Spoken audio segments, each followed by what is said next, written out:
Ladies and gentlemen, welcome to another episode of the BillyJoe Podcast. My name's Billy. I'm Joe. Guys, good to have you back. Joey, how are you? I'm good, my friend. How are you? I'm very well, thank you. I just want to say a big thank you to all our sponsors, Joey, that you'll see coming up right now. Awesome. I love that. And a massive shout out to Mic'd Up, our partners, man. Without you guys, we will not be getting to where we need to be. And we're very grateful for your efforts that you put into the Andrew and Dan and the crew. Thank you, Mic'd Up. We've got a mad episode today, eh, Joey? I'm looking forward to this one. Yeah, me too, man. Me too. Guys, we do have a special figure in the room right now, man. He's an influencer for the right reasons. He's a father, husband, but most importantly, he is a man of God. I'd like to welcome to the show Mr. Charlie Bakhos. Thanks, guys. How are you, my friend? Charlie, Very good, thank you. thanks for coming on, man. Thank you, brother. Appreciate it. It's been a while. I was in Lebanon, so How was it? very good. How often do you go back, Charlie? Because I often, we do touch base through socials. Probably since I've been in the faith, I go every year Yeah. because we're helping build churches there and helping a lot of poor there. So once a year, sometimes twice a year for the last 10 years. Can we just jump straight in, Yeah. right? We're going to backtrack to your earlier life shortly. What do you actually do in Lebanon? So I understand you said you help build churches, you help the poor, homeless. Can you delve into that? Give us detail. Yeah, I can actually. It all started off with me coming into the faith. But prior to that, I only went to Lebanon to party, like most people do. Yeah. But since I've been in the faith, I've been going back and forth to Lebanon. When I first came to the faith, one of the big catches for me was there was a church being built in Lebanon called St. Veronica Giuliani. And that was one of the things that touched me in the beginning of my faith. So we got on board helping build that church. And that was where my trigger was, where I started helping in Lebanon. And after that, another church, helping the poor. And then when the Beirut blast happened, I can probably talk about that a bit more, but I think you want to talk about how I got there first now. This is your show, bro. Straight into it. Get into it, Yeah. bro. Okay. Well, prior to that, I only went to Lebanon to party, and that was like every 5-10 years. My whole life before the faith was pretty typical, like most guys these days. Go out drinking, gambling, partying, girls. Thought it was harmless, and at the time it probably was. Got caught up with some bad crowds, but with me, I always knew that I had a what you call an addictive personality. So I was a bit cautious. So sometimes people would offer drugs, and I was like, you know what? If I did any drugs, even if I tried it, I'm going to have Coke on my cornflakes for breakfast. So I just avoided it. So I never did it. Very self-aware. Yeah. Very self-aware. Well, I thought I was. Yeah. Okay. So. But at what age did this start? So were you like typical as soon as you turned 18? Yeah, 18, we started going clubbing and stuff, but it was just like once a month. And back in those days, poker machines were just like, if you go to the pub, whatever, you put in $50 or whatever. So it just all started off small. But by the age of about, say, 21, 22, it became more like clubbing every week. But the every week was Thursday, Friday, Saturday, Sunday. And back then it was Marconi and Apia and Establishment and Marquee and all that hadn't started back then. Sydney was thriving back then, man. Yeah, and everyone used to party. And you know what? We used to go out and drink. And to be honest with you, the boys that we used to go out with, drugs was probably like once a week or once a month. They might do a bit of drugs. Or they used to have festivals, but not every day, right? Anybody that did it every day back then was a junkie. That's what we used to call them, junkies, right? But me, I just avoided the drugs. So I'd probably drink 2-3 nights a week. But by the age of about 25, I was going clubbing from Tuesday to Sunday for 15 years straight, getting drunk every night. I wasn't an alcoholic because on Monday and Sunday I wouldn't drink. So I knew that I could stop, but I couldn't party without drinking. And when it come to girls, it was like basically picking up 5-6 girls a night. And then during the day, I'm at work or wherever I am, at uni, whatever I was doing, I was trying to pick up girls. So I was dating so many girls. I could be dating 5-6 girls a night. And I'd just go with one. If I didn't get what I want, next one. It was just crazy. So back in those days, maybe it was easier than it was today, but everybody was friendly. Everyone used to go out and have a good time. But I got caught up with the partying where I didn't do drugs, but I started to gamble. And again, I started off gambling as, you're playing the pokies here, bit of poker here and there. But by the age of about 26, I got that caught up into gambling that I was gambling. And again, I thought that, hey, I've got an addictive personality. I'll avoid the drugs. But I never thought I'd get caught up with gambling because you always hear of older Lebo guys losing their houses. Like, that's not going to happen to me. So I ended up gambling, poker, sports betting.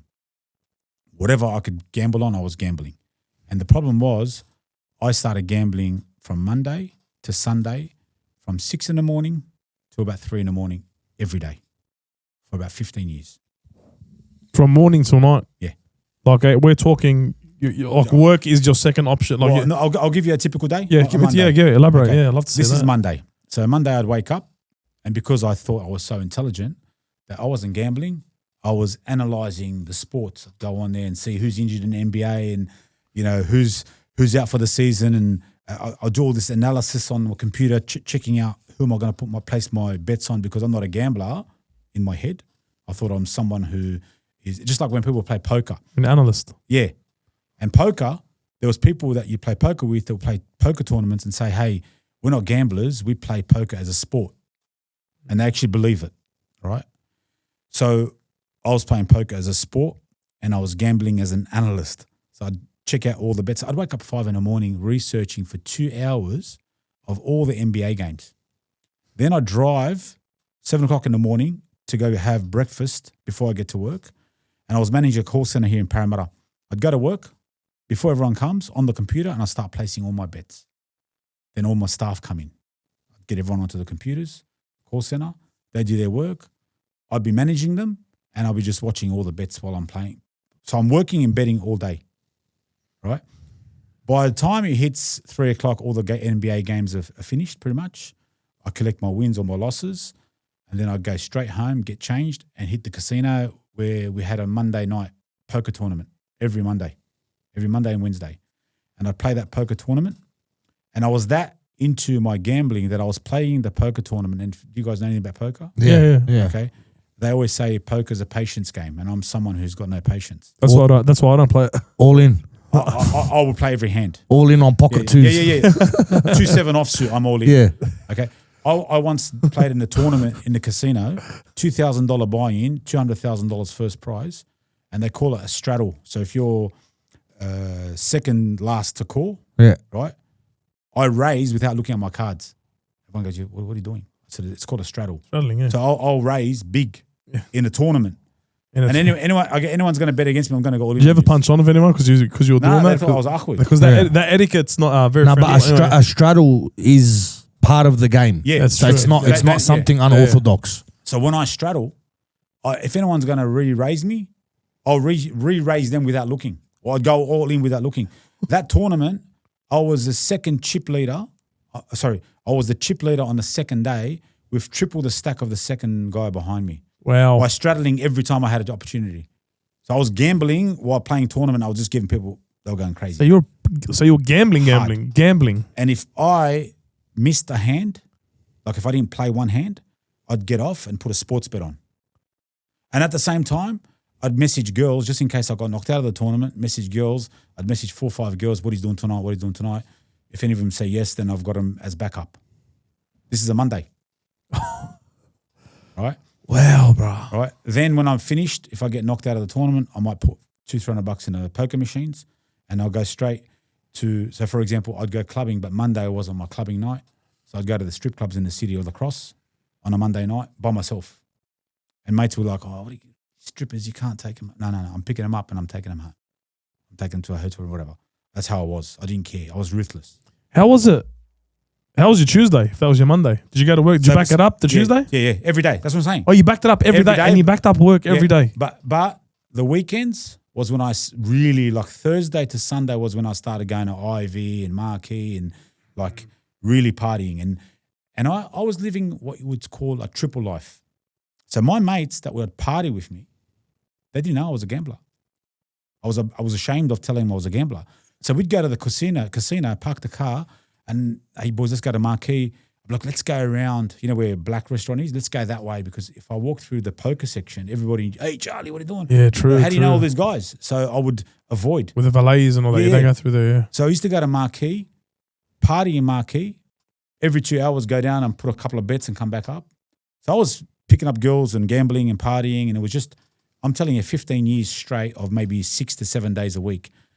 Well, we're at Tuesday and I'm tired. I know, Yeah, bro. yeah, yeah. I was gonna say he was DJing with life. Yeah. Yeah. He was DJing with life. And I'm Bro, telling wow. you, yeah. And I'm not, it's not something I'm proud of. I'm not saying this. No, No. 100%, no. It's actually, now I'm disgusted with it. But at the time I thought, yeah, I'm living my life. I'm loving it. And I know you guys do these shows about mental health, but I was one guy who was loving life. I loved the partying. I loved the girls and I loved the gambling. Loved it. Never was depressed about doing it. That's what's scary. So I wasn't saying, oh, I lost. So losing money for me, I didn't care because somehow I was a hustler, like as in I'd make the money back and, you know, for example, I was in sales. I could make 30 grand commission in 1 month, but I could blow it in 2 nights. So no matter how much I lost, I'll just go back and somehow make that money legally. So on a typical night, what would you lose? Like how much? On average, probably 1 or 2 grand a night. That's what I reckon at the time. What's your biggest loss? 60 grand in a weekend. What was that? What was that? It was that over a multitude of betting types, or was that like? Yeah, multitude. But probably my worst thing wasn't the 60 grand. I had one that was less, but it was a worse situation. So you guys have played poker machines? Yeah. Have you ever won the feature where you get like 6 grand, 7 grand? Yeah. How often? I've won it three times in my life. I don't play, bro, but I see my mates and they never get it. Yeah. They never get it. So if you ask anyone watching the show, they might have said they got it once or they know someone that got it once. I once had a poker tournament in Melbourne. They had the Aussie Millions, if you know the Aussie Millions. Yeah.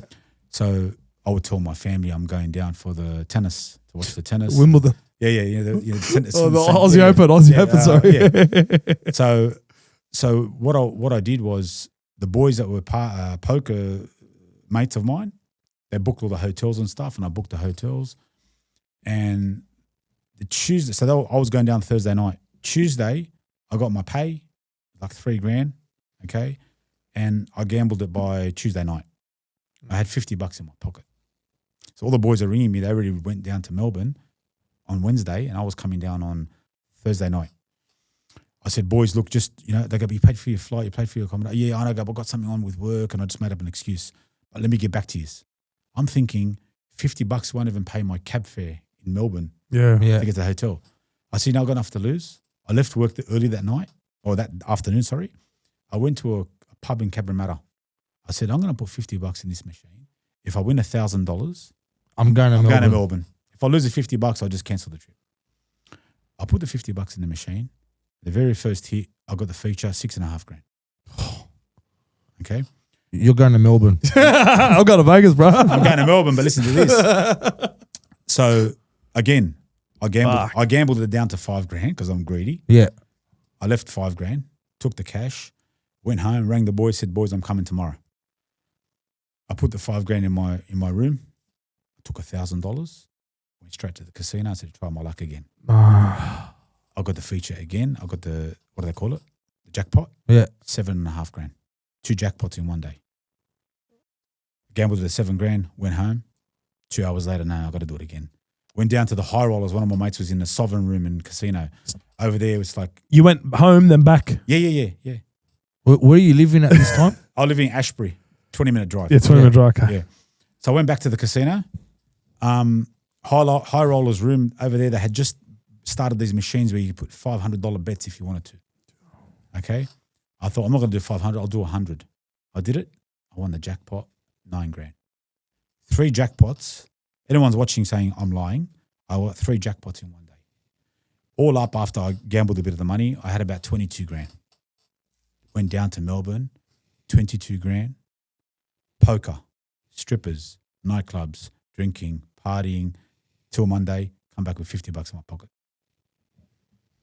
That's the life I was living. How did that make you feel when you done that? How did you feel after it?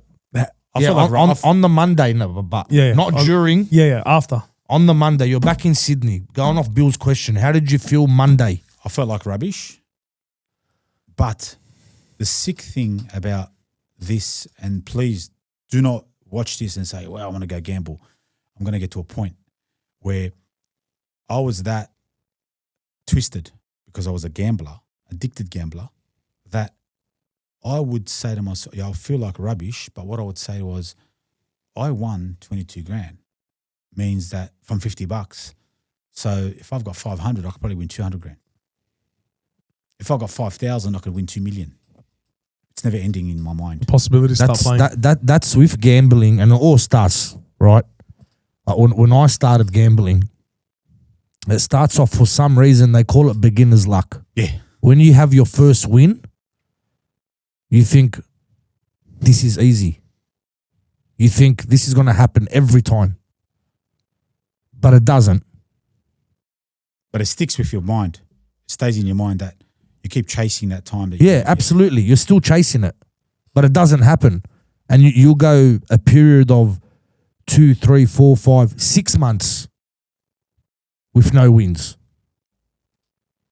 And that's the dangerous part. That's the once you are sucked in, and it is an addiction. And it's an addiction that I had.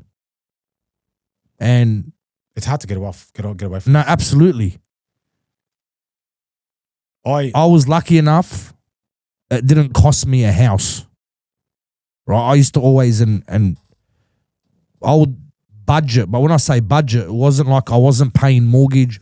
Right? It's basically a double life. So you cover your expenses, whatever you're left with. I'm not coming home till I'll either win or nothing. See, what you're saying, I had some mates that said that, and the real gamblers like me would laugh at that because you're not a real gambler, like full on, because I'd lose everything. I lost 2 houses, I lost everything. So that was the point I was trying to make. What did it cost you? I lost everything.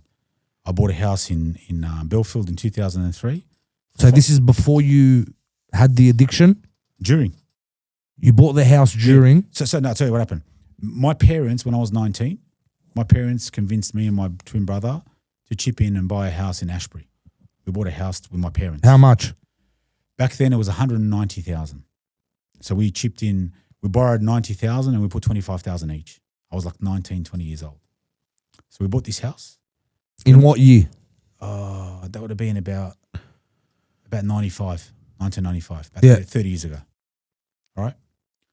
Fast forward 6-7 years later, so 2002, I started telling my parents, let's sell the house. I want to take my share and I want to buy my own. So I wasn't gambling. I just started gambling a little bit. So we sold the house for roughly about 700,000. Okay. Paid off the bank the 100 and we took 150,000 each. I took that 150, put a deposit on a house in Belfield. I think I paid about $550 for it in 2003. Sold it within 12 months so I can gamble all the money. So what profit was in that when you sold it? Wasn't much profit.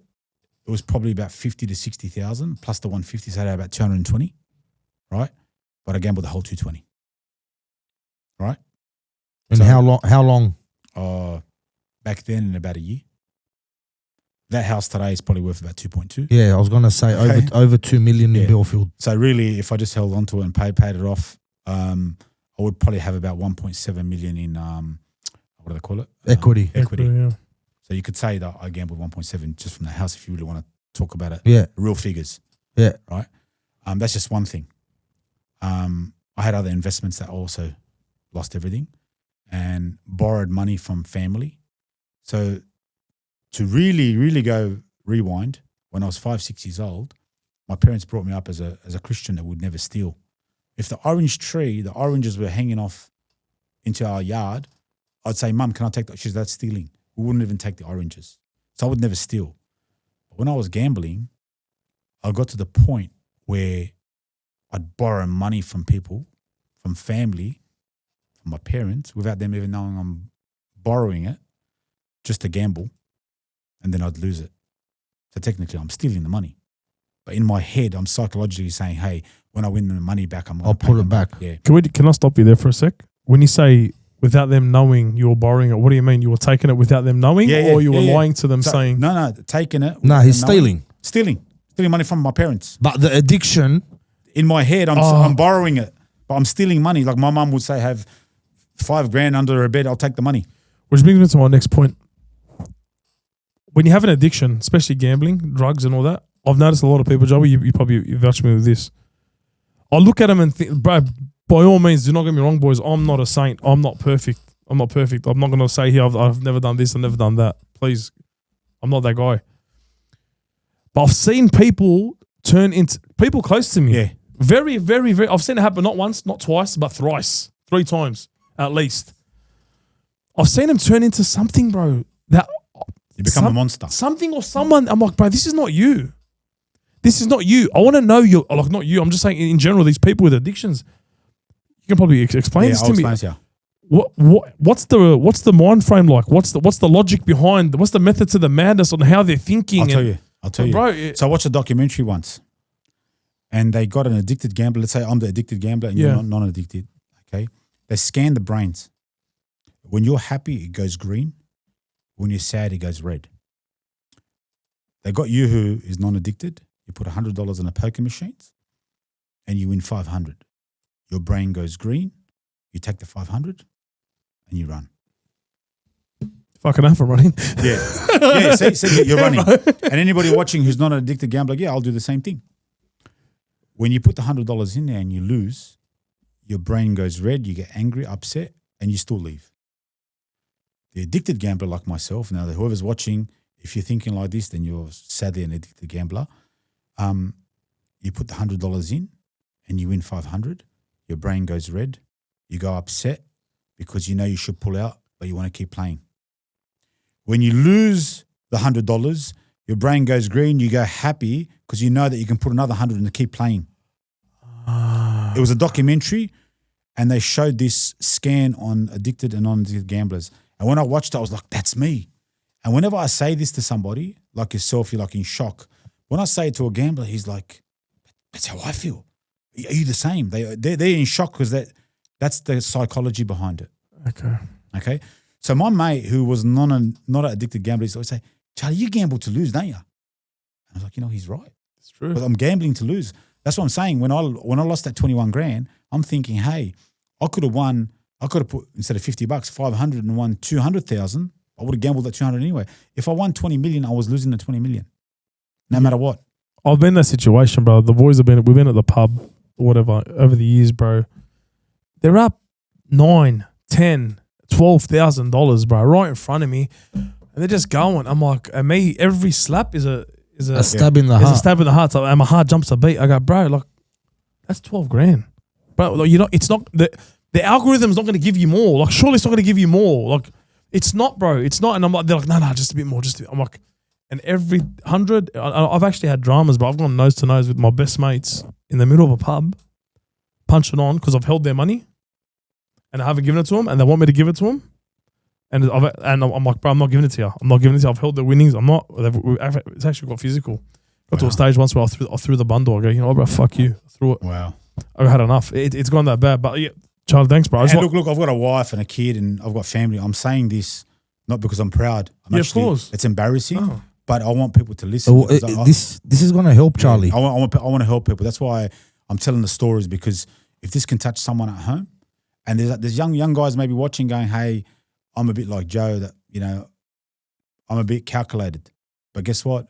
I was calculated in the beginning. It took me about 3-4 years to get to where I was. So don't think that you can always get away from it. You can always fall into the sin and the danger that I fell into. And I mean, there's another story which links back to gambling and partying.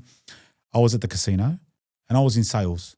So my office was in Parramatta and I'd be sent to the city. And because I thought I was intelligent, I'd park in the casino because I get free parking. I'll go see my clients in the city, but I'll do $500 while I'm waiting to save myself $20 parking. You know what I mean? So one day, I'm telling you, I used to do it all the time. So one day I parked the car in the casino, went to see a client. I went to put a sports bet on. And before we started, I said, I'm not going to mention names. I can mention this guy's name because it was all over the news back then. So I was in the casino. I went to put a $200 bet on a basketball game. And this African-American guy, Nigerian guy, came up to me and he's like, what do you reckon? Which team are you going to? I said, Miami Heat. It's good tip. He said, how do you know about basketball? And I started talking to him. I'd seen this guy partying in Marquee, gold diamond, Rolex, go in there with the Ace of Spades champagne. They'd kick people off tables to get this guy on the table. He'd dump 200-300 grand in a night, this guy. I didn't know who he was. I think I know who you're talking about. Yeah. So what happens? He gets a tip off me. I put $200. I go to see my client. I look at the bet. Yep, I won. I won $200, $190. I go back to the casino, pick up my car, and I see the guy. I said, oh, yeah, we got up on that bet. He goes, yeah, I just come to collect. I said, oh, it's the same as me. I goes, how much you put? He goes, 20 grand. He showed me the ticket. It was to collect 41 grand. So he, Double. yeah. I was like, he goes, what do you reckon next game? I said, Dallas on the Lakers. Dallas will get up. He goes, 20 grand on Lakers. I said, no. Dallas. He goes, but they'll put 20 grand. He goes, no. Whatever you say, I'm going to put. I said, no, don't.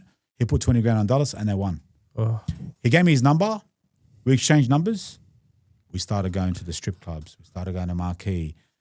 I was in my element because I had girls coming down to Marquee. This guy had tables, had champagne. He would gamble probably between 100 and 300 grand a night. A night? Yeah. Not week? A night. Gee whiz. He was living in the casino. He had an apartment in bloody the Darling. Yeah. And he'd say, hey, Charlie, you want to play poker? Yep. Here's 20 grand. Go play with it. Just give it to you. Yeah. Didn't care. I started partying with this guy for about 6 months. I'd go to the Marquee and I'd be like, whichever girls you want, we'll get them on the table, bang, bang, bang. After that, we'll go to a strip club. He'd basically spend 50 grand on one stripper in front of me. He was once gambling on a baccarat table, and these bikies were gambling 10 grand a hit. He was gambling 50 grand a hit. They were freaking out. Everyone's freaking out. Fast forward 6 months later, I was loving life. I was partying with this guy, girls, gambling, everything. Get a phone call. He actually left me because he had a missus, and he didn't want his missus to find out he was partying. He had this necklace, probably, I think we counted 180 diamonds on it. He had a big Jesus head with all these diamonds on it. Yeah. It was a big chain. I think it was worth close to $1 million. He left it with me.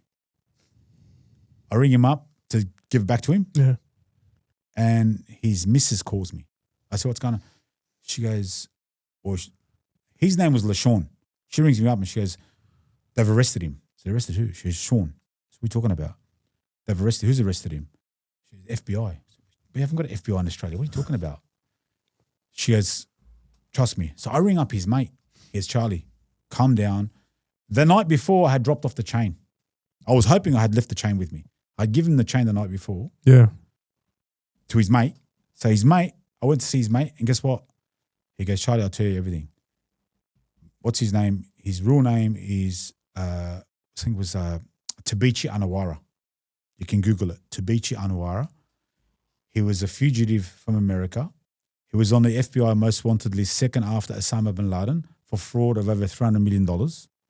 And he was on the run living in Australia partying with Charlie Bakhos. All right. This is 2013. You can take me now. I've seen it all, bro. And I didn't know. I didn't even know until after he got locked up. Right? Fuck, you're not going to ask us questions anyway. Like you met a friend. No. He said he was a music producer. Yes, you'd believe it. Yeah. I'd believe it. Hey, when I Googled there was the America's Most Wanted video about him. There was a video that did America's Most Wanted where he had fled to Canada and they were trying to catch him. One night he went, and this is where I knew it was him. One night he was at a strip club in America. And in America they used to like they'll have dinner with steaks and seafood and they'll have strippers.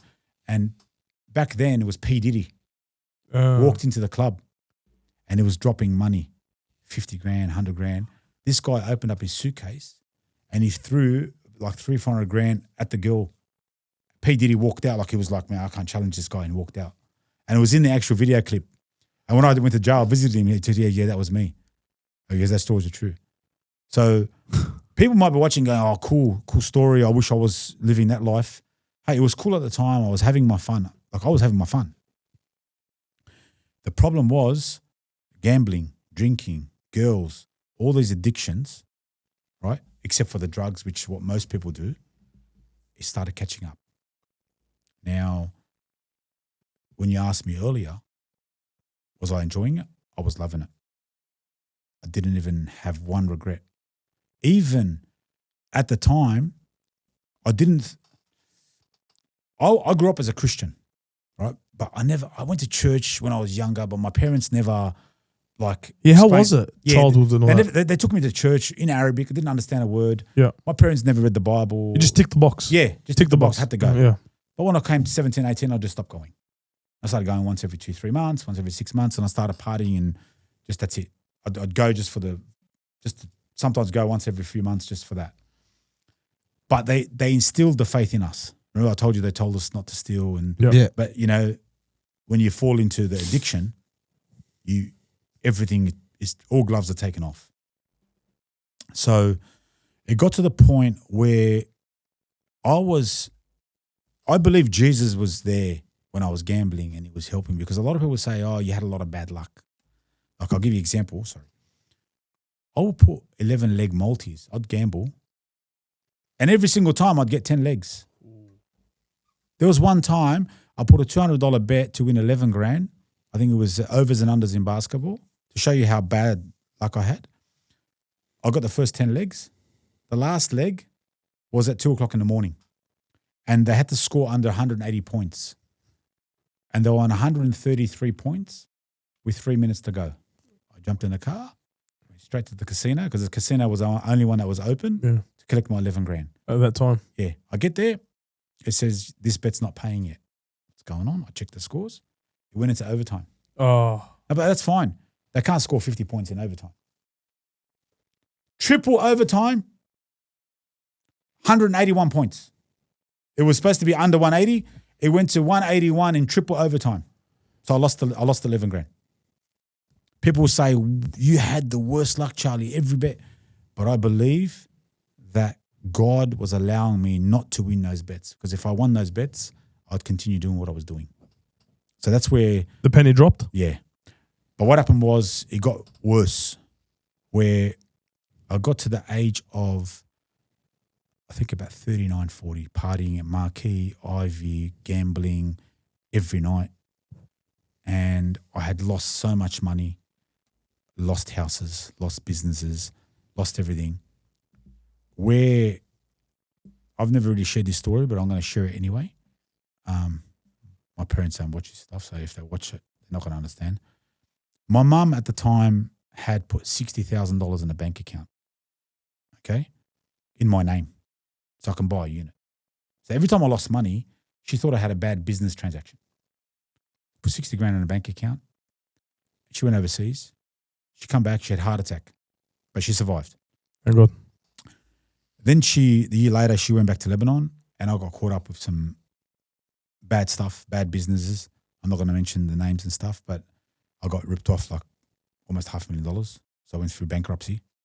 And what happened was I needed to get some money. So I tapped into that 60 grand, which was my money because she put it in my name. And I took $1,000 to gamble it, 2 grand, 3 grand. That's when I lost the whole 60 grand in Melbourne. She comes back from Lebanon. Hey, Charlie, how come you're not getting statements in the mail? I said, oh, they don't come it's via email. Charlie, I want to go to the bank with you. I want to say to my mum, what do you want to go to the bank for? She says, because I've got another 60 grand. I want to put it on top so you can buy a unit. If she knew that I'd lost the 60 grand, she'd probably have a heart attack and die. Yeah. Same with my dad. That's when I hit rock bottom.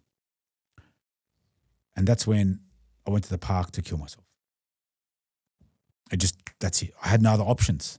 There's no way I'm going to continue with this and kill my parents. So I was a bit of a selfish way, like the easy way out is to get rid of myself.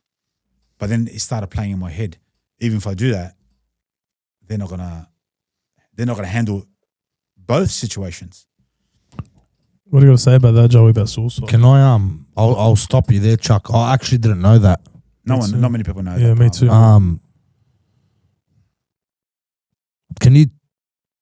Can you walk us through? Probably going to be hard for you, and if you don't want to, I completely understand. Can you walk us through that period where self-harm came into play?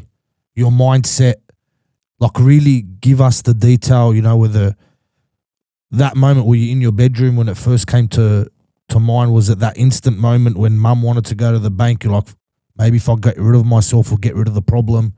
Can you talk to us about that? Look, I believe at that time it was I had no other options.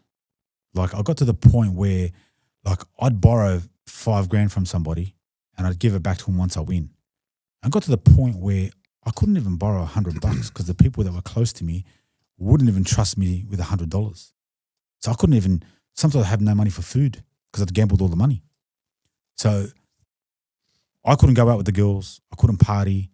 It started to affect me, right? And having me lose that money, which was my mum trying to help me out, like I ran out of excuses and I had no more options. And for me, I now believe that for me to have those thoughts was a selfish way out. It was like a very selfish way.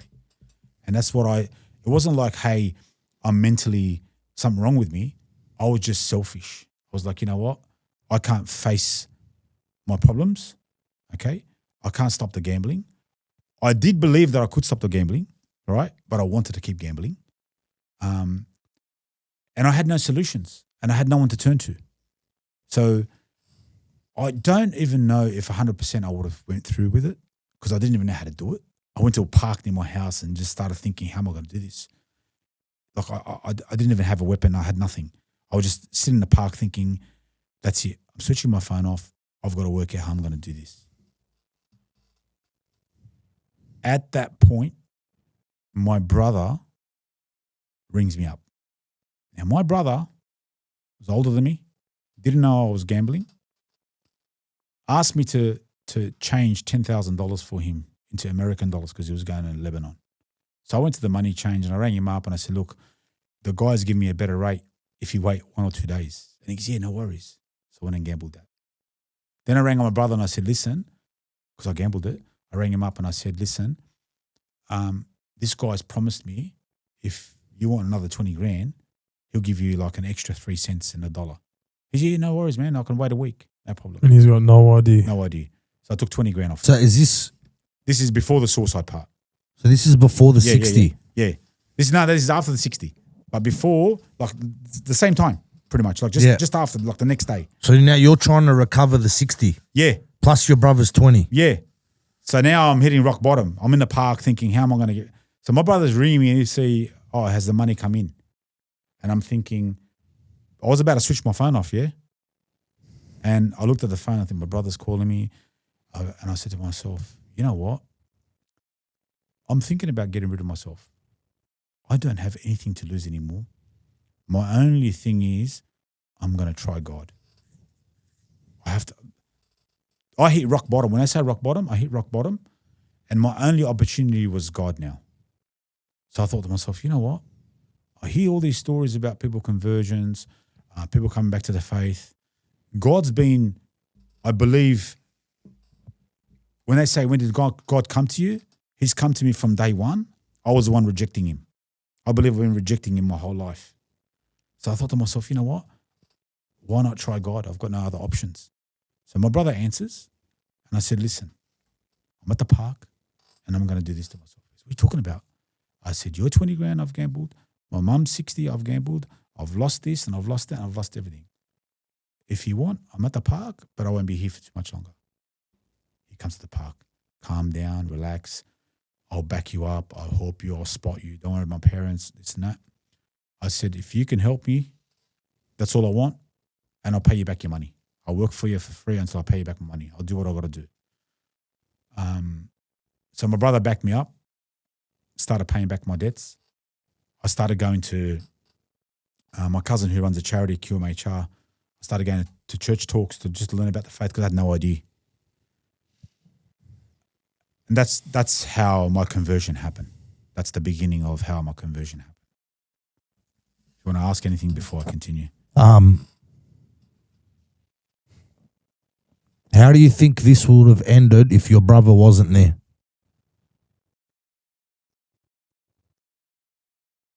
I think 50% I would have done something.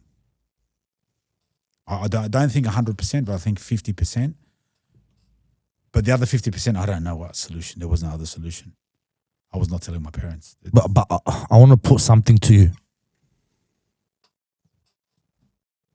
And this question's more like hindsight, looking back now. But this is, I need one person to hear this out there. I need one man or woman, but more than likely a man, that's probably in that position right now. And I need them to hear your answer. Those two scenarios, you've gambled mum's $60,000 and she's about to find out on Monday when you walk into the bank that it's gone. Yep. A police officer knocking on your parents' door at 6 a.m. to say, we've just found your son and he's killed himself and he's at the park. Can you come and identify him? Which do you think your parents would prefer? Which scenario? Definitely not the second one. No. Definitely not the second one. So the point I'm trying to make here, Charlie, is I don't care how bad you think the situation is. I don't care how deceived your loved ones are going to feel, how hurt they're going to be, how embarrassed you're going to feel. You want to talk about selfish and hurting yourself. I think the selfish part is putting your embarrassment first. 100%. True? 100%. Bite the bullet because you're at your ends wits. Can I add something? Your wits, yeah. your wits ends. Sorry. There's a few things that I forgot to mention, which made it even worse for me, right? Yeah. They weren't gambling at the same time. So that guy I was partying with got locked up, right? So it was a friend of mine who he was gone to jail. They extradited him to America. 2 weeks later, okay, I had my uncle got diagnosed with lung cancer, my dad's brother. 2 weeks after that, my best friend, I don't know if you guys know, Frank Turs used to have a Lebanese restaurant in Burwood back in the days.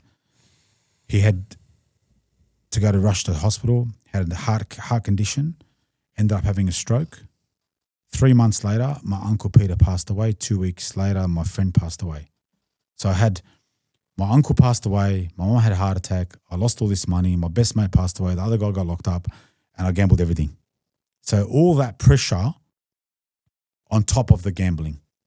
And that's what pushed me to those limits. And that's where I was like, And it still doesn't. I'll still say, 100%. Add all those scenarios to the two scenarios I gave you. Mum, our loved ones, I can guarantee you there's someone in your life, in Billy's life, in my life, and in someone's life out there. Yeah? It's a cliche saying, right? But it's so true. The truth will set you free. You just got to gain the courage, bite the bullet, and say, fuck it. Because the addiction is one problem, yeah? The double life is actually the biggest problem. Yeah, the triple life. Yeah, bro. The triple life. Whatever it is, the lies way more than the actual addiction. Yeah. The lies? The lies. Oh, yeah. I had a question in regards to the lies. Like I said to you, Charlie, I've been around these sort of like addicts for a while. They've been under my nose the whole time. I did not even, if it wasn't for certain situations in life, I would not have even picked anything that they were addicts. Because they're good liars. Yeah, yeah. Respectfully, I'll say that with respect. It's not them. It's not them. I would love to say I want to paint a picture for you, but you've already painted it. But I just want to ask you something now in regards to, for someone listening out there, because there is people that would love to know the answer to this. You were in that big hole. You were in that big hole that led you to the park, that obviously led you to what you wanted to do. If someone said to you, "Hey man, I'll bail you out. I'll pay your debts. I'll pay this. I'll pay that to you," and you would have and you agreed saying, you know what, yeah, I'll pay you back. Yeah, do that for me and I'll pay you back. My question to you, Charlie, in that mind frame, were you just saying, yeah, I'll pay you back to get yourself out of the shit, or would you actually, as an addict, commit to it? Yeah, no, I believe that I wouldn't pay it back. Okay. Now with my brother it was a different situation. Yep. Right. I basically was working with him, and it was different. Okay. But a lot of people did spot me beforehand, and either I didn't pay it back, or if I won it, I did pay it back. So pretty much all I want to say is it all lies? It's all lies. Is it all lies? When someone says to you, someone says, please remortgage your house for me, bro. Like, we're talking family. We're talking mother, son, brother, sister. If someone says to you, refinance your house, do this, I'll do this. Let me tell you something. Yeah. It's not lies like as in like deliberate lies. I would believe that I would say that thinking that I am going to pay him back. You understand? Yeah. Okay, yes. With the right intentions. Yeah, you have the my right intentions, yeah. but I'm going to gamble it again. That's the problem with addicted gamblers. Okay? So yes, and I'm going to say something that happened to me. So I believe all this happened for a reason, because I found God from all this. And my whole life changed. And this is why I do what I do now. Yeah. All because of this. But guess what? There was a situation that my brother helped me get out of this. Okay? And I came back to God, and I started praying, and I started doing a few different things. And 6 months later, I went back to gambling and girls. But how did I do it? I convinced and this is the biggest problem most people face. I convinced myself, hey, I got myself out of it that last time. There's nothing wrong with dabbling in a bit of gambling and a bit of girls. And I fell again. Devil on your shoulder. This is the biggest problem that people face, especially people who take drugs. They think they can, get out of it.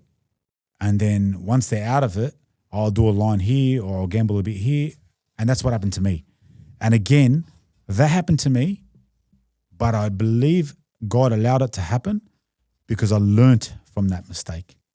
And finally, when I came to really changing my life was in 2015, okay? I had just stopped completely everything because I ran out of funds. I've paid off my debts. I've run out of funds. And I thought to myself, you know what? God saved me.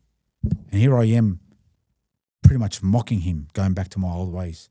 So this time, I want nothing to do with my past. I really want to change my life. I'm going to stop you there, Charlie. And as soon as I ask this question, then we can jump straight into how your life did turn around. But I want to touch on a point because we spoke off camera and there was some things that you mentioned. Did you have a sex addiction? Yes. Porn. Sex. How often are you talking? Porn was like 3-4 times a day. Girls, as in physical girls, every night. Sometimes one, sometimes two. If I had to pay or if I had to pick them up or whatever it was, I'd be, different girl every night for maybe 10 to 15 years. So you're talking like ejaculating 5-6 times a day? Yep. Had to. And the problem was it had to be with a different girl as well. Like, don't care how hot she was. Once it's done, I want the next one. And I'd go out with the girl, and if she wouldn't give me what I want, I'd the next girl. And that's why I'd pick up 5-6 girls. So I could be on a date with them in half an hour, I realised I'm not going to get anything. I just said, I've got to go. Here's the bill, I'll pay the bill, I've got to go. I'll drop her front home. Not here for games, next one. Wow. Worst case scenario, I'll go to a strip club or a brothel, whatever. For about 10 years, maybe 10 to 15 years. And this was normal culture for you? You didn't see it a problem? Yeah, I knew it was not right. And I'll tell you why. So, for example, when we used to go to the nightclubs and I'd pick up all the girls, if the boys were going to go to a brothel after the club, I'd tell them, no, I don't do that stuff. There's my double life. I don't do that stuff. Because I'd go on Monday during the day. I wouldn't go on at night because I didn't want anyone to see me. Wow. So my mates that party with me didn't know I had a sex addiction and didn't know I gambled. These guys were racking up and some of them got locked up and dealers and whatever, did not know I gambled. My gambling mates never partied with me.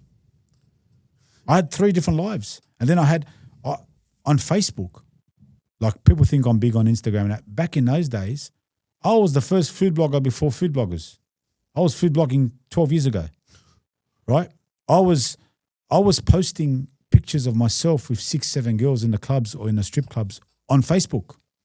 But what I did, I went and blocked my mum, my dad, my aunties, my uncles, my nephews, nieces. Anyone related to me were blocked. So the only people that could see me were my mates and whatever, and I would post everything. I'm at the club tonight. I picked up 7 girls. Here's the photos of all of them. I don't care. You hadn't Ruthless. not even. Oh wow, I find that so hard to believe. Yeah, I was ruthless. Like even the bikers and that don't do that. I didn't care because but see, I knew it was wrong. Why would I block my nephews and nieces and my cousins and that? Because I knew it was wrong. Exactly. Why would I not tell my mates I'm going to a brothel? Because I knew it was wrong. Why would I not tell them like these guys might be a drug dealer or he might be a drug user, right? And I wouldn't tell him that I'm gambling because I knew it was wrong. So I had my gambling mates, I had my party mates, and so they're all segregated, if that makes sense. So, sorry, Billy. That's all good. You've said something and I'm struggling to believe it. Yeah, tell me. So at the start you said you loved every minute of it. You loved your partying Up time. until this point, obviously. Yeah. But I'm subconsciously, man, why I say I don't believe it, Charlie, I'm not calling you a liar. Yeah. I'm just saying, man, surely your mental health is down the gutter at this point. No one ever spoke about mental health back then. So looking back now as you are, was it really the best time of your life? No. But that's what I'm saying. Back then, I thought it was. Like, if you ask me then, at the time, I thought I was loving life. I thought I'm having the best time of my life, right? So I believed it. I convinced myself. I'm the kind of guy that I'll convince myself I'm going to return that money.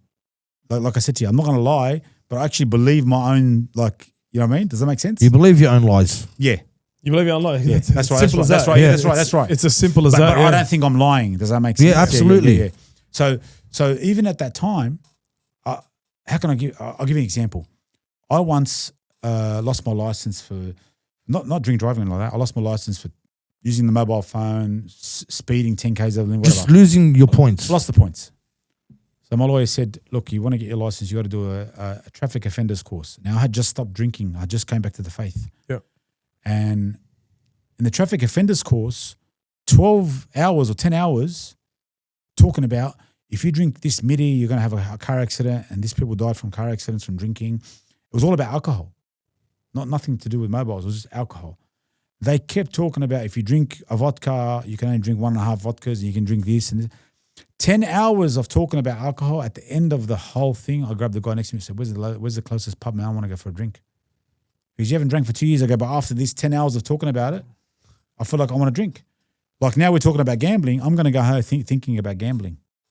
That's how sick it is. Yeah, but you said something the other day, because as we were talking, you were driving past the Cass, and this hit home to me. Like it got me thinking. And after we hung up, I haven't told you this, but I was actually thinking about what you said for about an hour after it. Right? And what he said, Bill, was, he goes, I'll always be an addict. He goes, just because my lifestyle's changed now doesn't mean the addiction is gone. He goes, I'm talking to you now and I can see the Cass from where I am. And a part of me still wants to go in. And that's the dangerous part, because when guys go clean, they think they're in the clear. And once they're in the clear, they start putting themselves in positions that can ultimately, they're faced with now a choice. It's on the table. It's right in front of me. You dance with the devil. I can go back, yeah. You dance with the devil. Do I dance once? Or do I stay clear? Do I cut my friends off? Do I cut everything that had to do with my past and start on a clean slate? Because that's the only way it's going to work if your slate is clean. And that's why that 6 months thing was good for me, because I learned that I can never. So now it's been 9 years. I've never gambled in 9 years. Not once. Oh man, Before my faith, I stopped gambling about 100 times. Sometimes 3 days, sometimes 2 hours, sometimes 4. Whenever I ran out of money. You know? I never went to Gamblers Anonymous. I'm not saying Gamblers Anonymous doesn't work. But my psychology, because I'm sick in the head, was what? Gamblers Anonymous, they'll tell you, okay, ban yourself from the casino and ban yourself from I'll fly to Melbourne and go to the casino there. That's so true. You know what I mean? I will set up a fake account and put on a sports betting account. I'll play a home game of poker, whatever. Bro, I always say that addicts always become engineers. Yeah. You become an engineer in life. You'll make it work. You'll fucking find excuse my French. You'll find a way to make it work. You'll be mastermind. Mastermind, bro. Like, Yeah. You become a mastermind. I don't know. So go back, Charlie. So now you've hit rock bottom and your only way out was Jesus. Turning to God. And for me, like I said to you, I stopped gambling many times, but never more than, say, 2 weeks max. So when I came back to my faith, it psychologically occupied my time. So the first thing that I did, somebody sent me this video of a church they're building in Lebanon called Saint Veronica. No idea who she is, some Italian saint.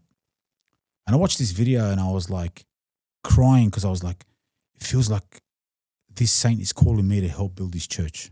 God's put me in this position. Someone who's got no money, but I could gamble 10 grand in one hit.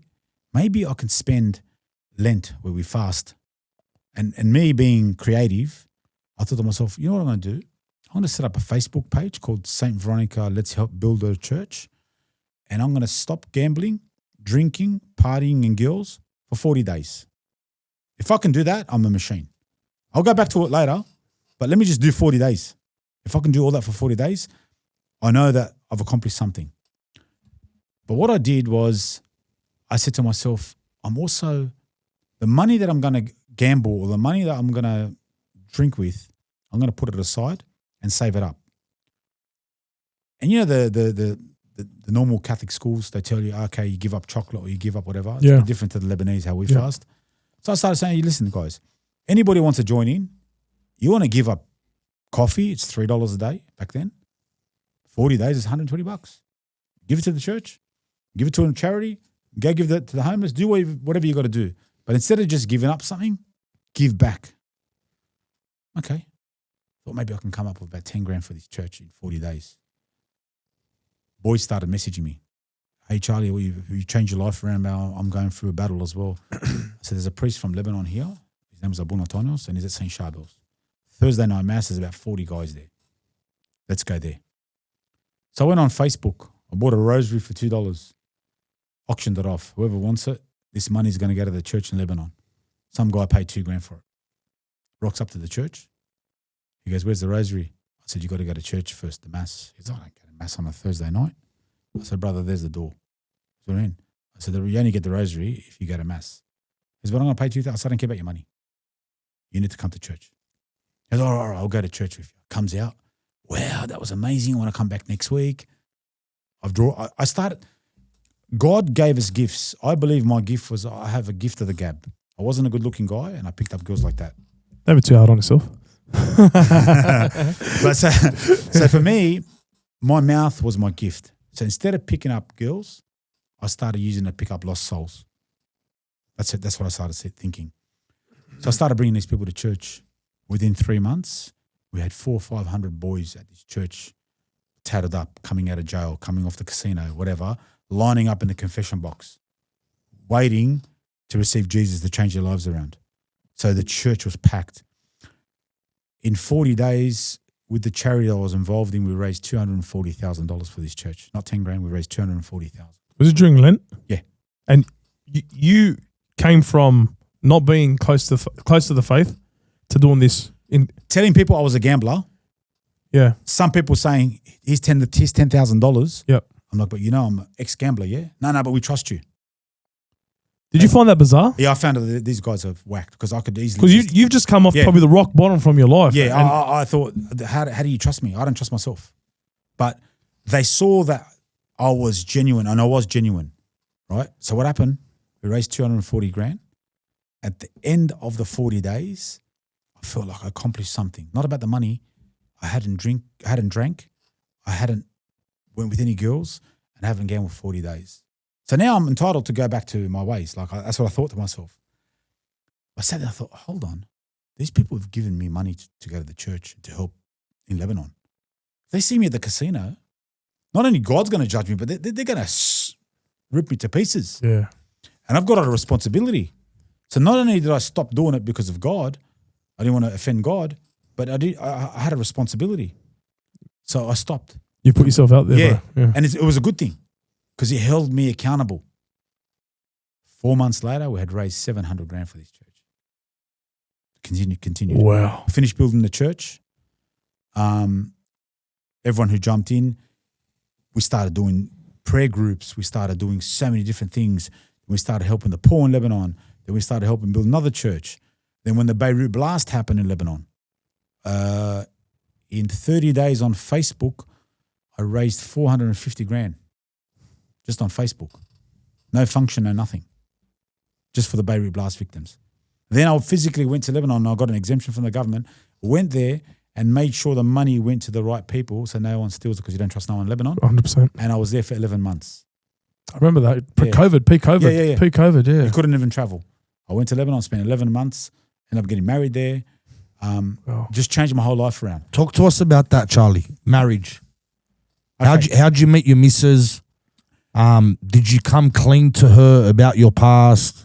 Yes. How long, after you met, did you get married? Well, okay, so I came back to the faith at the age of 40, right? I stopped partying and all that. And the first 4 or 5 years, I didn't even, for me, sorry to talk about this, but for me, sex was just something that you do just with randoms. I've never been in love. Yeah. I've never actually had a girlfriend, like a proper relationship. It was just all bang, bang, bang, sex. So for me, sex was just a woman was an object to me.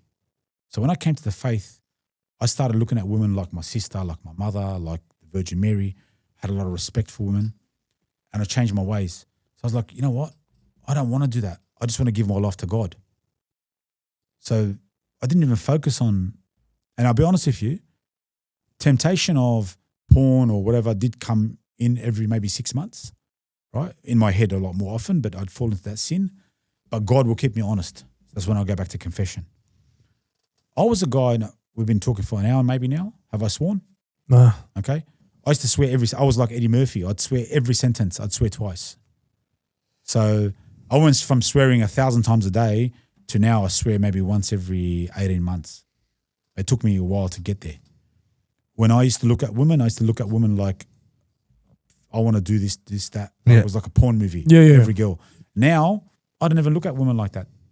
I don't care who she is. Or what, I just don't look at them like that. I look at them like my sister or my wife or my mother.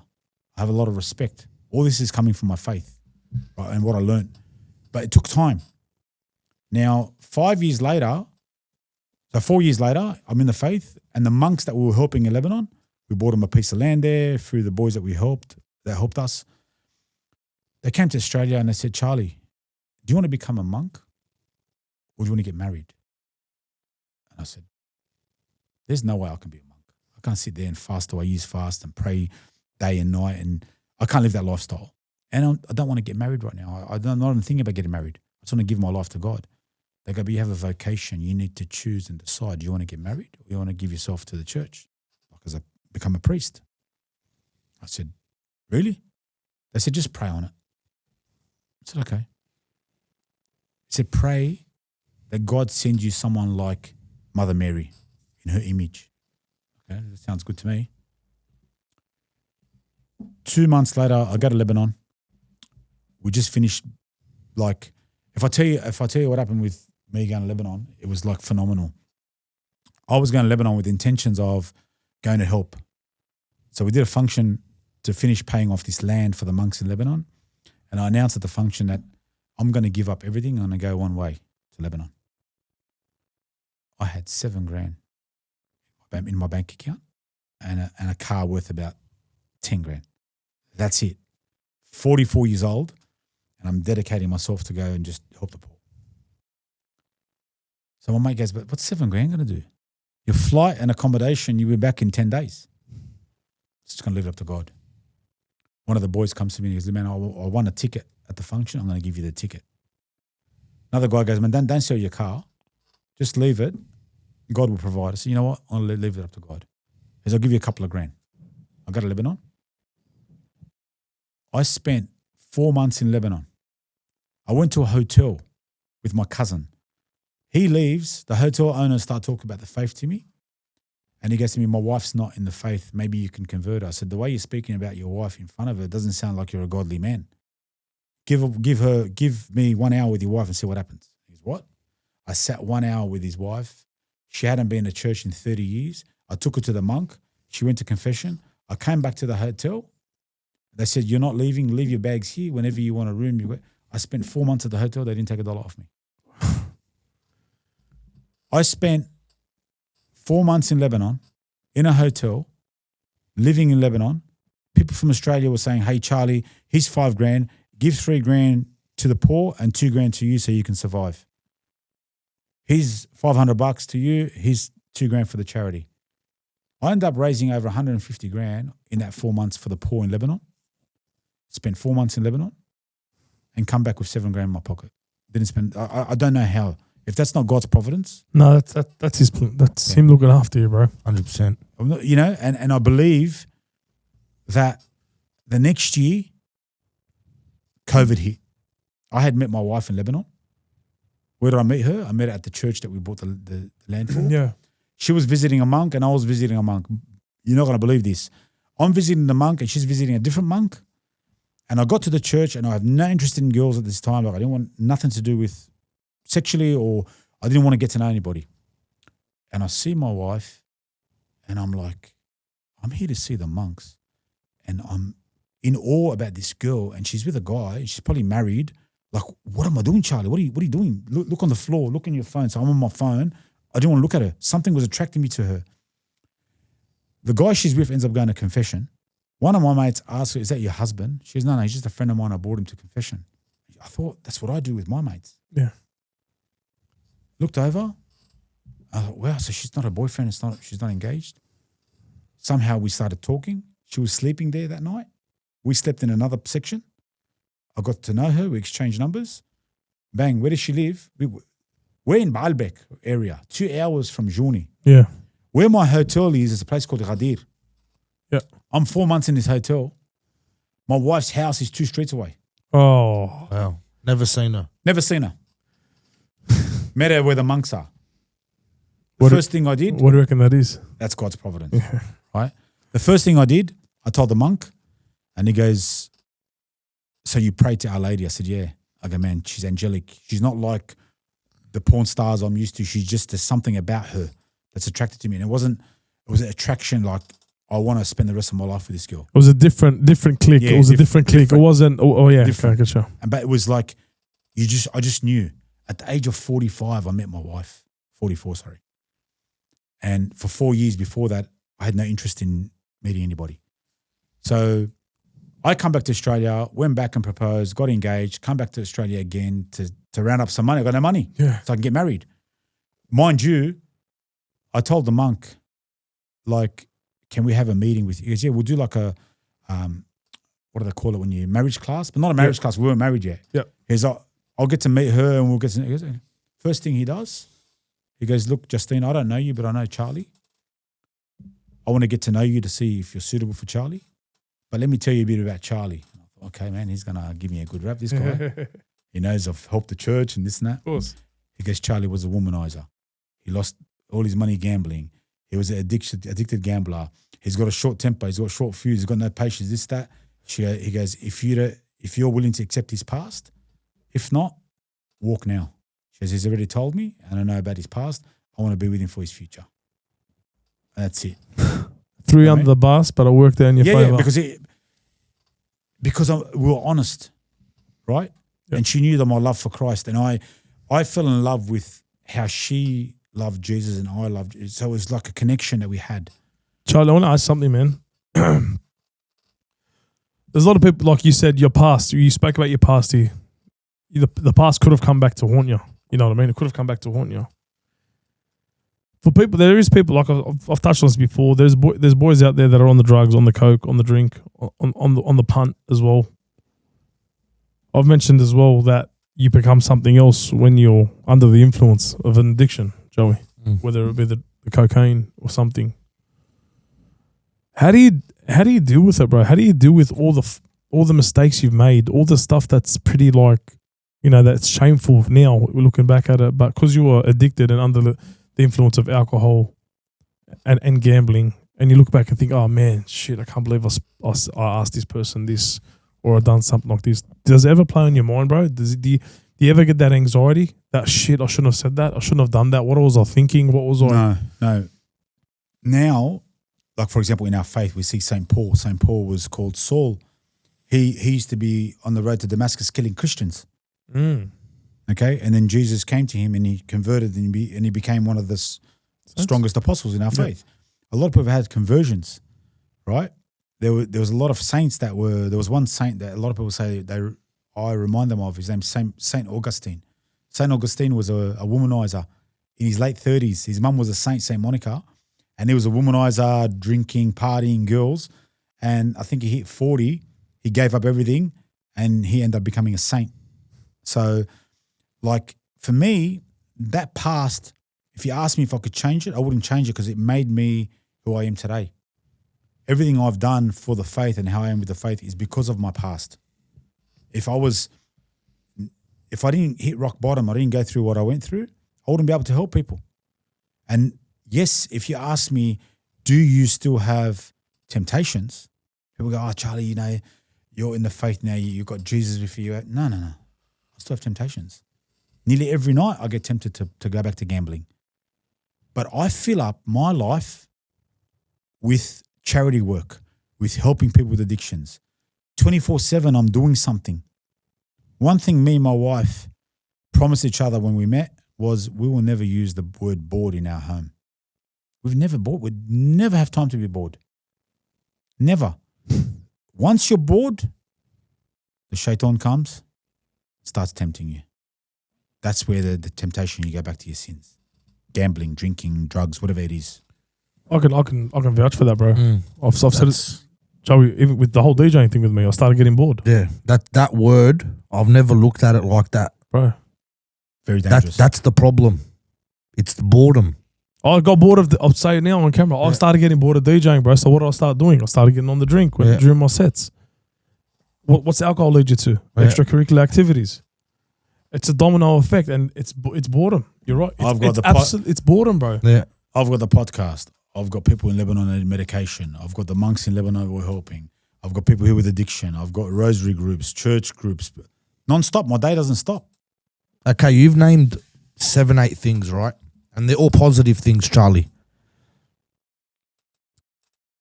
How do you deal with, and I'm going to be straight shooter here, yeah? You're not liked by some, yeah? And unfortunately, it comes from, how do I say this respectfully? When I say our people, we're not a tribe, but it comes from our community. Our community, yeah. Yeah? How does that make you feel, and how do you deal with it? At the beginning, I felt a lot of anger. It almost pushed me away from my faith. Do you know what I mean? I had situations where, for example, we raised that money for that church in Lebanon, $700,000. I had a guy come up with these rumors. I had heard it a few times that I bought 2 houses in the eastern suburbs on the water with the money. Then a couple of guys said I bought 40 houses in America. So from $700,000, I got 40 houses in America. I got a $60 million portfolio from $700,000. That's not buying you probably this suburbs. They should be investing with me if that's true, right? But what happened was, I found it a bit funny at the beginning because I didn't believe it that people would make up this stuff. And one day I was at a Christmas party and I was just telling the story like I'm telling it now. And one of the guys goes, yeah, I heard about your houses. I said, what are you talking about? He goes, yeah, I saw it on Snapchat. I said, I haven't got Snapchat. He goes, you know the money collections at church?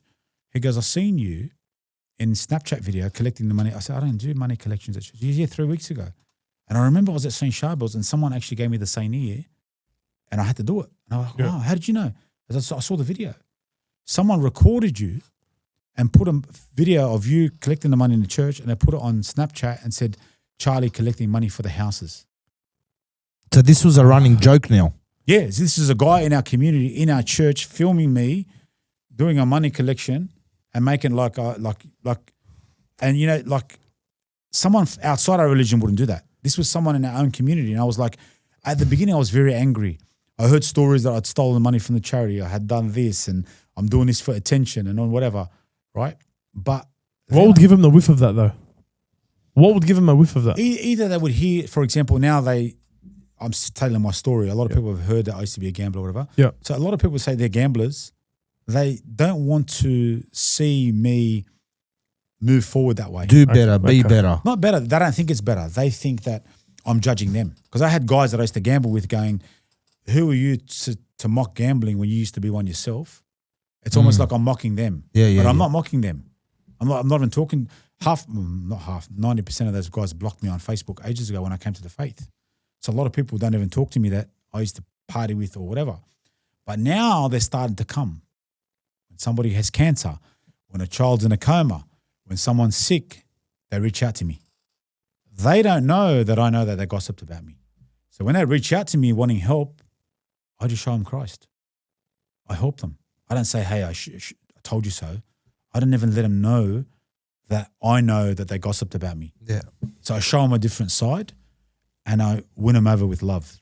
And for me, the more people that gossip, the more I just show them Christ in my actions and pray that the one day that they'll see the light. And that's all. You can never Jesus probably had the most haters. Think about it. How many people hate Jesus today? Name a few. How mocked does he get? They're persecuting. They say there's what 7 million Jews were killed in World War II. 70 million Christians have been killed for their faith. 70 million, 70. Work that out. Just for being Christian. I said that on the news. Doesn't get spoken about. The first the 12 disciples, 11 of them were martyred. 11 of them.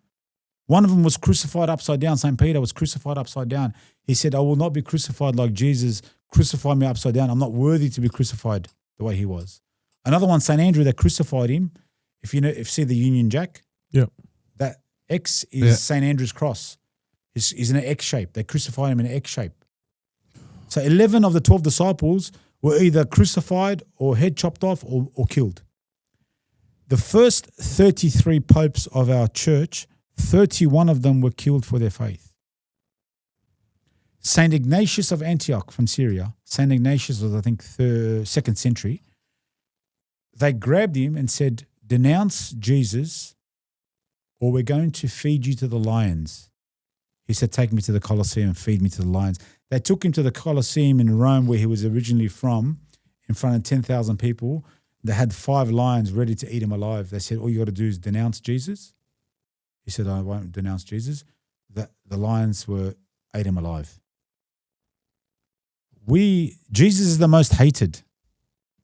So for them to hate me, it's a privilege, if that makes sense. Because they're not hating me, they're hating my actions, which I'm being what I believe as actions. But what, like,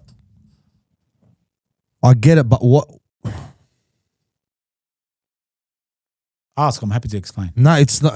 I'm struggling to put it into words because it doesn't make sense to me because I know with us, we're not anywhere near. We don't have the platform anywhere near what you've got, Charlie. Yours is 10 times bigger than ours. But even at such a early stage in our journey, right? People will always find a way to come and attack and bring down, right? And I ask, what do they get out of it? Why is it? Is it because they do people, and especially our community, do they prefer to see you to be a gambler, a degenerate, not succeeding, not being happy? Like, does that maybe they sort of look at you and say, oh man, Charlie's a gronk, like, man, I can move on to the next one. Yeah, there's a couple of ways. Some people might see that they'd prefer me to fall because they'll feel better about their sins. They won't feel guilty, right? Because it's like I'm shining light on them. Yeah. So, for example, I used to gamble and I used to party and I used to try to whatever, right? And now I'm loyal to my wife and I'm married and I've got a child. So somebody who's still cheating on his wife will probably watching this going, this guy's a gronk, because maybe I'm making him look bad. Yeah. But I'm not trying to make them look bad. I'm trying to show them that, hey, I was you. You can be better than me. And this is what this is about. Yeah. Yeah. I'm not here to judge anyone. Yeah. If anything, if you're the biggest criminal, drug dealer, junkie, whatever, I'm happy to talk to you. I'm happy to show you. I'm happy to help you. That's what I believe Jesus put us here for. That's what my faith is about. My faith isn't about, I'm not here to help those people that sit at the front of the church. I'm here to help those people that are frowned upon, laughed at, mocked, not accepted, going through a rough patch. They're the ones I want to help. Why am I going to help the guy sitting at the front of the church who is comfortable and he's got nothing wrong with his life? What can I do for him? But the guy who's going through cancer, or his mum's got dementia, or his child is in a coma, or his son's on addictions, they're the ones I want to help. And I can't help them. I believe God helps them, but he uses us. I just think I'm being like maybe a tool to help them. Absolutely. No, That's all it 100%. is. Absolutely. I always say to Bill, what we're doing God's work. God's working through us. Amen. Yeah? That's what you're doing. And I say that proudly. And I don't care who's got anything to say about me or what they've got to say about me. I've got an inbox that justifies exactly what Billy and I are doing, just the same way you have an inbox where people are reaching out to you, the homeless that you're helping, the churches that you're building. This is all great work, Charlie. And I want to tell you, I'm going to be honest with you. At the start, yeah, maybe I wasn't the biggest fan of you again, but you know what? Easily manipulated, our community talking. I obviously never came at you in the comment section, but my point is, it's so easy to get caught up in that toxicity. But guess where I was at that time? In sin. Not in a good place. Yeah. Okay, see. You're talking and I'm going, That was me. makes sense. That makes absolute sense. And I just want to say, because let me, and what hurts is our community, bro. It's coming from within, where we should actually be Building us up, standing up together. Yeah, 100%. 100%. Even if Charlie has a flaw, yeah, mask it, protect him, and if you truly love him, jump on the phone or send a text, say, hey, Chuck, ABC is being said, it's not looking like, talk to you about it. I've Alert you to it. Maybe you're doing something that you're 100%. not aware of. Yeah. And I've said it a lot of times, because a lot of my mates or people that know me go, Charlie, I sit and defend you all. What are you defending me for? These guys have a problem. Here's my number. Call me. I'll sit down, because I want to become a better person. If I'm doing something wrong, Yeah. or if there's something, for example, all these rumors about, say, money from the charity, come and tell me and I'll show you where the receipts are. I've got receipts, I've got photos, I've got videos, I've got Yeah, of actual course. receipts, right? Like, unbelievable. I'm that calculated, because I always think that people are going to come after me. Every single, So you're covering your ass. I've learned the hard way that every message that I message somebody online, before I reply to them, I think to myself, the monks in Lebanon are going to get a screenshot of this message. My wife's going to get a screenshot. The bishop's going to see it. Channel 7 News is going to see it. So, Charlie, you better answer them like the whole world's going to see this message. So no matter what they say to me, Politically correct. I'm calculating, Yeah. right? So if I've done something wrong, and these people usually are saying it behind my back, approach me. Send me a private message or ring that bloke that you know that knows me and say, I want to confront Charlie about this. I would love to sit down, because you know what? If I sit and have this conversation like I'm having with you, I'm sure they're not going to think what they're thinking. And again, I'm not living my life to please people. I live my life these days. I believe that I was this close to losing my life. So I believe my whole life is dedicated to Christ, because he saved me. I believe that he put my brother and he put these situations and he allowed me, because again, I'm not saying that people can't get away from their addictions by going to counseling. Counseling will help. But me, Charlie Bakhos, personally, myself, I got away from my addictions through my faith. I never went to any counseling, anything. Okay? My faith saved me. That's me personally. Yeah. And that's not a message for people to stop going to counseling, because counseling can help 100%. For me, it works hand in hand. But me personally, it was purely just faith. Well, we need to have a chat after this. You got to teach me how to reply. Yeah, please do. Politically correct. Mate, just to double down on what you said in regards to people always have something to say, like, but especially I'm not going to finger point a community, but bro, like, a lot of the times the good outweighs the bad. You know what I mean? The good outweighs the bad. Yeah. There's a lot of support in our community. So, you know what I mean? The good I don't want to. I'm not bashing. No, I'm just. I just wanted, because with Charlie, there's a negative connotation that hangs over your head for some reason. All right, but say he did do it. That's what I'm trying to say, Joey. Say he did do it. Say he bought a $40 million $40 million house on bloody in Point Piper or Bellevue Hill. Say he did do it, but look at the good you're doing. Look at the good you're doing. Doesn't the good outweigh the bad?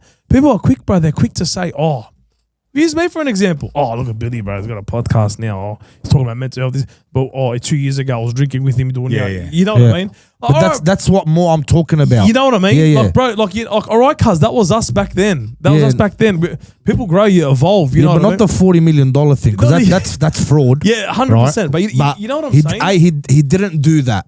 Exactly. So I'm not going to say, even if he did. No, if he did. I know what you're saying. I'm not talking about you, Charlie, per se. I'm talking about just in general, bro. People will just quickly think.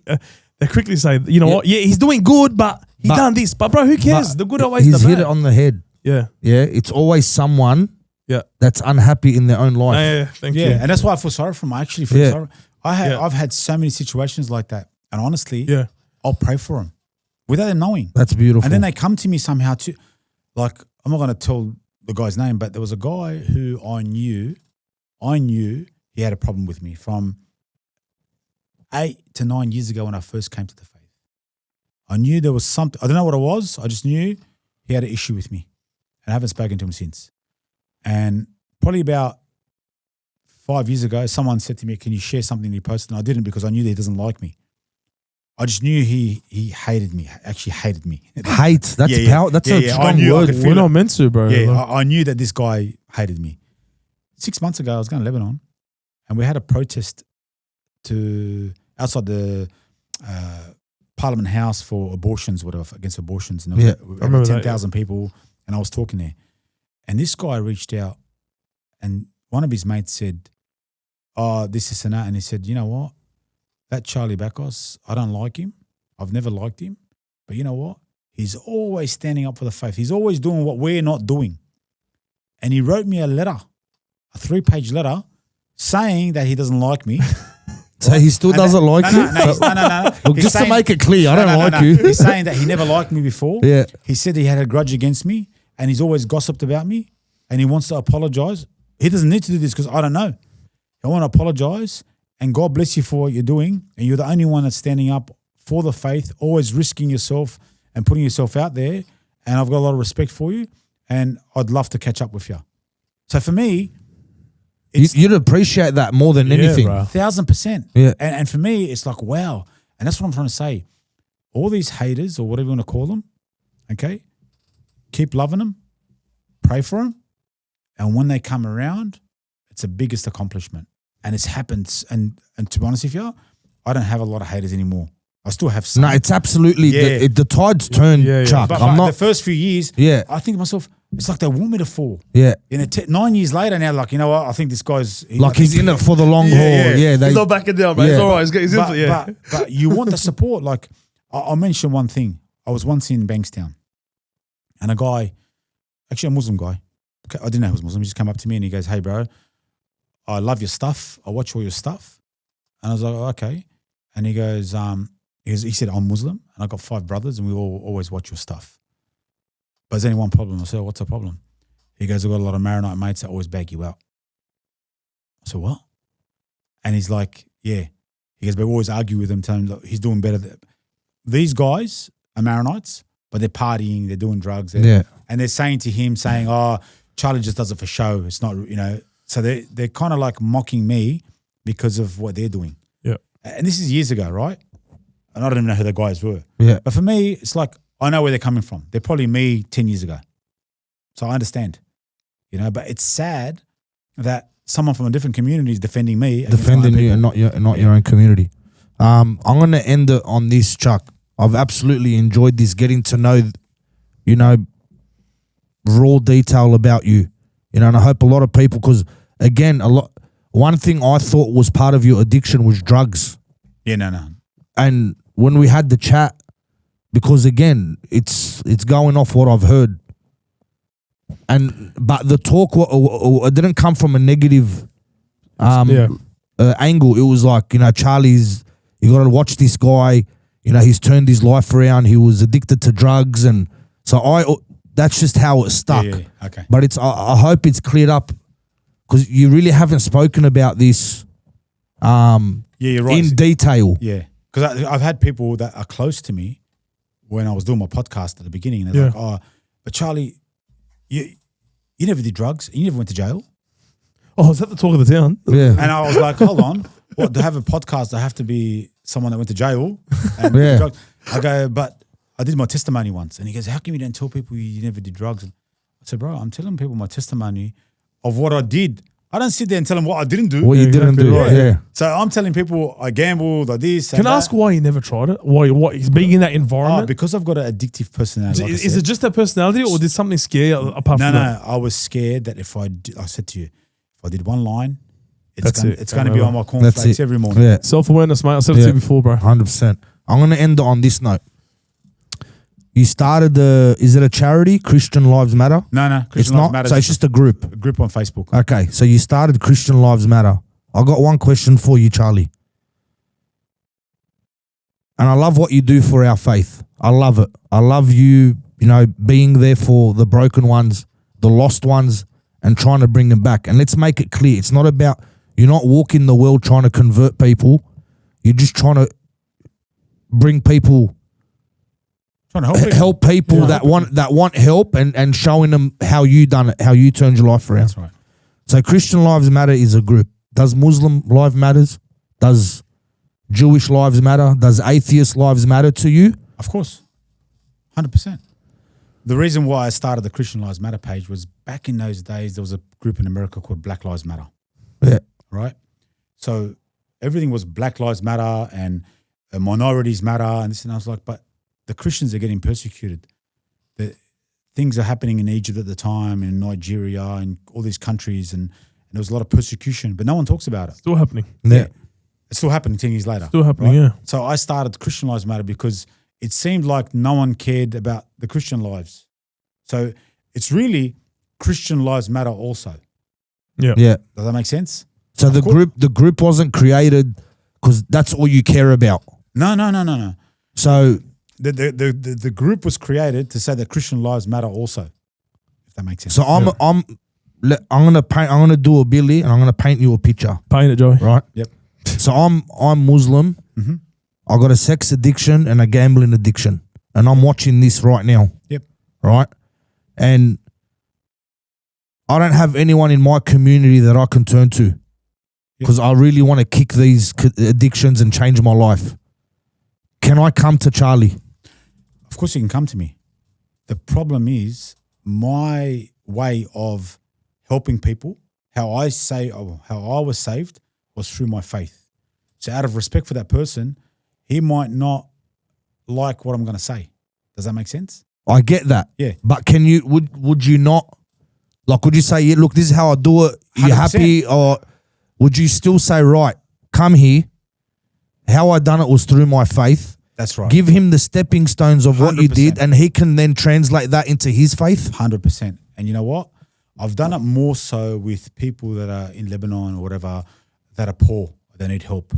They'd ring up and say, look, during the crisis, we need food box. We're in Tripoli, but we're Muslim. Look, I didn't ask you what your religion was, right? Oh, wow. And we'd send the food boxes and we'd help them. There was you could see this video on Facebook. During the crisis, there was a guy in Saida, which is South Lebanon. right? He was a fisherman, and they banned him from fishing during COVID. He grabbed his daughter. He went on the middle of the street and said, "Take my daughter. I've got no nappies for her. I can't feed her. I can't even get her milk bottles. You won't let me work. Take my daughter. I can't do this anymore." And it was all over MTV. I found out who this guy was. He was a Muslim fisherman. I found out who he was. I got his number. I rang him up. I raised $15,000 for him. I didn't give him the cash. I sent a priest down to Saida, into an area it's all Muslims. I did a video. The priest went down to his house, decked out his house with renovations, with new beds, with stuff for his baby, and went down 3-4 times looking after this family, Muslim family. Our duty as Christians, now I'm talking to the Christians, our duty as Christians is to show Christ in our actions. I'm not going to sit there. Oh, you want a food box? Sorry, what religion are you? You're anyone who's ever called me with a drug addiction, do I ask them what religion, what nationality? Do you know what I mean? That doesn't happen. But I'll give you one example. I had a guy who reached out and he was on hard addictions, okay? And he was like a Serbian Orthodox, and I'm Maronite. And most of the guys are hanging around with Lebanese Maronite. And I thought to myself, how am I going to, I can bring him to church, but firstly, he's Orthodox. I'm going to bring him to a Maronite church. Everyone's Lebanese. He's maybe not going to feel comfortable. Would you believe with that same time, a random group of an Orthodox group in, I think, towards Sutherland area, reached out to him and said, if you know of anyone with addictions, reach out to us. So I put him through. Wow. Okay, and I still talk to him, but I put him through to a community similar to him because I didn't think he's going to be feeling comfortable. Forget even a religion. Just everyone's Lebanese and he's Serbian. Yeah. Does that make sense? Absolutely. So of course I'll help him, but I want to help him to the best of my ability. And what I don't know, I'll put him into a section where they can help him. Does that make sense? Yeah, absolutely. So of course we'll help any religion, any Look, nationality. I knew that I not that we've spoken about this off camera, cause I know you. I already knew your answer. Yeah. But it's very important that people know who Charlie Bakhos really is. Yeah, and you're not this extremist Christian advocate that's just about your faith. You're a humanitarian. 100%. You know, you're out there, you're helping build churches, you're helping the poor, you're feeding the poor, you're housing the poor. These are humanitarian things, and we always say it, Bill, and I'll say it in every episode. It's just beautiful when we can just all treat each other like humans. That's the most being humane is the biggest thing right now. We've prayed for about over 20 people that went missing in the last 10 years from all nationalities, all religions. And there's a special Saint Anthony of Padua, which you pray for. One of my favourites. Yeah. I swear to God. All 20 of them were found. Some after 9 days, some after 7 days. Whatever. Wow. And there was that kid, AJ, that was missing. Yes. When AJ was missing, in the farm. I did a Zoom. It was during COVID. I did a Zoom prayer group. And the first night, 500 people came on. I had to pay extra to get the 1,000. The next 3 nights, 1,000 families praying. There was all nationalities, all religions. But I'm praying the rosary because that's all I know how to pray. I don't know how to pray how the Orthodox pray or how Protestants pray or how any other religions. I'm only going to pray how I know how to pray. Some people started messaging me, why don't you pray? So I don't know how to pray. Oh, this is how I pray. You know, yeah. Right? So they understood. He was found after 3 days. We kept praying for 45 days with 500-600 families every night for 45 days. I remember that. 3 years later, there was another autistic kid. I think he was Afghani in Auburn. He was missing about 2-3 years ago. I think so, yeah. Out of respect, I reached out to the sister and I said, I've got a big prayer group. We are Christian. I'd like to pray for your brother or whatever, or brother or her niece or whoever the kid was missing, how she's related, I can't remember. I go, but I'd like to ask you out of respect if I'm allowed to post it on my social media. She said, let me ask the family. She asked the family and they said, no problem. I could have posted about it, but out of respect, just in case they didn't want that. And I posted about it and I asked everyone to pray for him. And I physically went down, praying the rosary, looking around the Auburn, all the parks for 2 days. And I was there when they found him. So, do you know what I mean? Like, I'm not sitting there saying, "Oh, I can only help Christians." No, That's not what Jesus was. Yeah, 100%. No St. way. Anthony Padua, man, one of my favorite saints, man. Best. Whenever I lose something, bro, even if I'm losing myself, I feel like I just say a nice prayer to him. Without fail, St. Anthony. And Padua, I promise you, okay, St. Anthony, I'll say it to you, okay, you've never failed me before, and I know you won't fail me now. When the time's right, just make it appear. And this, bro, I don't want to say it. Touch wood always works. when I wasn't in the faith, that was the only thing I ever prayed for, and every time I was found. Bro, you lose your wallet, you lose your keys. Anything. Can you give me the name? St. Anthony St. Padua. Anthony. I'll pray Padua. whenever you lose yourself, so I can pray to him. You're fine, man. Absolutely. Yeah. Mate, I swear to God, one of my mates, Marion, our boy, wasn't that close to the faith. He goes, bro, I lost my wallet. Lost this. I can't find this, man. I go, bro, say a prayer to St. Anthony Padua. He goes, bro, shut up. I go, bro, do it. Straight, bro, 10 minutes later, finds whatever it was. I'm telling you. Yeah, Just wow. like that. Just like. But yeah. All right, guys. Charlie, absolute pleasure having you in, Thanks, my bro. Thank you so much. We just released the Danny Abdullah Ahmed Harachi episode. You won't see this for another 2-3 weeks. Yeah.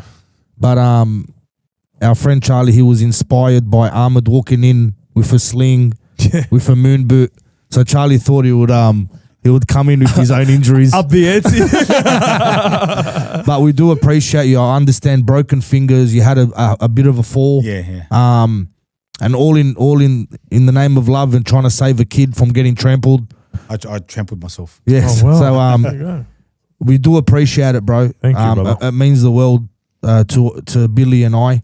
And I really do hope people see Charlie Bakhos for who he really is, and we absolutely love what you do, man. We're massive supporters, and I got to do a video call when I get out. My mother-in-law wants to actually talk to you. No worries. She's a massive. So they're from Blowser. They're She's not a hater. no, absolutely loves you, bro. So again, thank you, Charlie, bro. We appreciate you. Thanks a lot, brother. I just want to, me personally, I want to tell you before, mate, one thing I love about you is how staunch you are, and you don't back down, especially when it comes to defending the faith. You know, I've just recently come back to it. I'm not as probably as in it as you are, but I'd love to be one day. But what you do for our community and the faith, and in the name of Jesus, man, from both myself Absolutely. and Joey, man, thank you so much. You speak all our minds, bro. Thank you, guys. Charlie. And you say, guys, on that note, I do have one announcement I do want to make. There is a special birthday celebration I'd like to mention Hey, Billy. on this table. It is Joey's birthday today. By the time you see this, it'll probably be 2-3 I'll weeks probably past. be 42 years He'll old. probably be 42, but happy Joey, happy birthday, bro. Thank you, my bro. Happy birthday. Lamar Thank you, Kullu, man. John. Thank I you. bet bro. We love ya, and yeah, man. Cheers to good health and happiness, Thank my you, brother. my bro. Appreciate it. Guys, once again, thank you very much for tuning in. I just want to say once again a massive shout out to our sponsors, which you'll see coming up right now, and to our partners mic'd up, man. Thank you guys very much. Without all your support, man, we'll not be where we are today. And yeah, Joey, until next week, Billy, until next week. I'm Billy. I'm Joe. Have a good one. Take care, guys. It's the BillyJoe Podcast, where the truth gets told. Stories from the heart, yeah, the vibe is bold. Talking real life, breaking through the pain. Every single episode, the change in the game. Billy and Joe, they bring the real talk. From the struggles and the wins to the late night walks. Voices of the people putting truth on blast. No filters, no masks, just facts that last. They shine a little light when the world feels cold. Conversations raw, turning stories to gold. From mental health battles to the dreams we chase.